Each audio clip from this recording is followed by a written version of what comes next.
Hidup adalah fungsi waktu yang memberi kita kesempatan sembari menunggu kematian yang sudah pasti akan datang, dan menunggu suara azan dari satu waktu ke waktu lain dalam rentang 24 jam.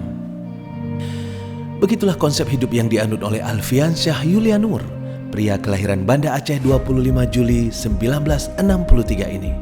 Ia terus-menerus berusaha untuk istiqomah memelihara sholatnya secara berjamaah di tempat azan dikumandangkan.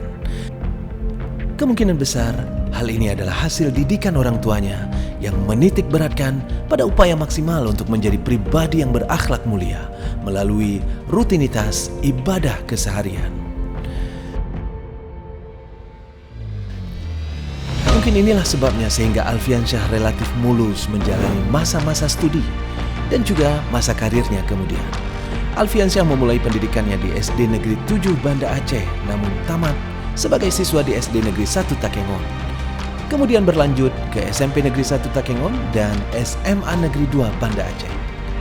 Alfiansyah yang awalnya bercita-cita untuk menjadi dokter ini justru lulus di ITB sebagai mahasiswa MIPA Biologi.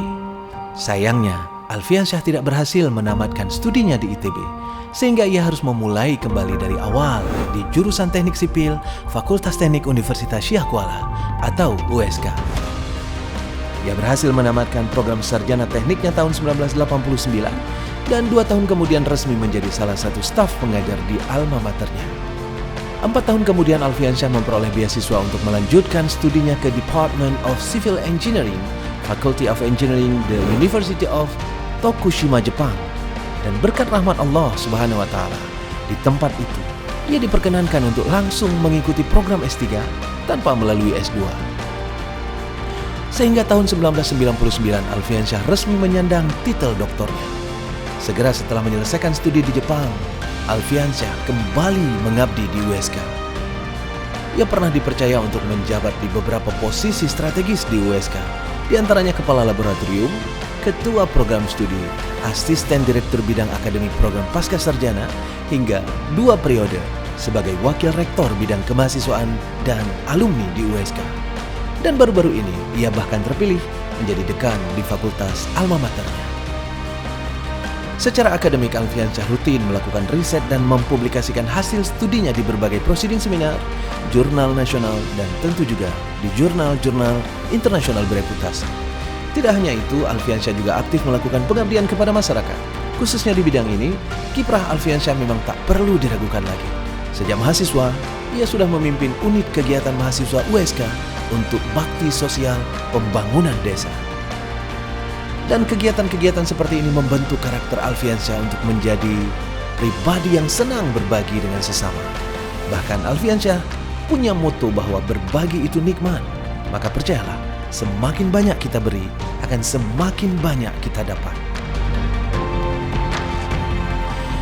Meskipun perjalanan hidup Alfiansyah relatif terlihat mulus dan minim rintangan, namun Alfiansyah pernah merasa sangat terguncang ketika anak keduanya, Aulia Auzansyah, dipanggil Allah dalam usia sangat belia. Perlahan, Alfiansyah bangkit dan mengambil momentum ini sebagai titik balik. Di sisi lain, takdir ini membuat Alfiansyah menjadi semakin yakin dengan statusnya sebagai hamba yang tak mampu menolak apapun keputusan Yang Maha Kuasa. Begitulah, setelah peristiwa ini, putra mantan Bupati Aceh Tengah almarhum Kolonel TNI Angkatan Darat Purnawirawan Haji Muhammad Beni Bentajuk dan Hajah Nursiah ini semakin bijak melihat kehidupan dan semakin termotivasi untuk membahagiakan orang-orang di sekitarnya. Sehingga Alfiansyah sangat disenangi oleh mahasiswa, teman sejawat, apalagi keluarga. Tanyakan saja hal ini kepada sang istri, Dr. Tilaili Ibrahim, MKes PKK SP KKLP, atau anak-anaknya, M. Arif Naufaliansyah BM MSJN, dan Aska Atasha. Atau bahkan kepada menantu, Zaitun Humaira ST MSJN, dan cucundanya, Khalif Auliansah. Alfiansyah berusaha seperti idolanya Rasulullah yang selalu bersikap paling baik, apalagi untuk keluarganya.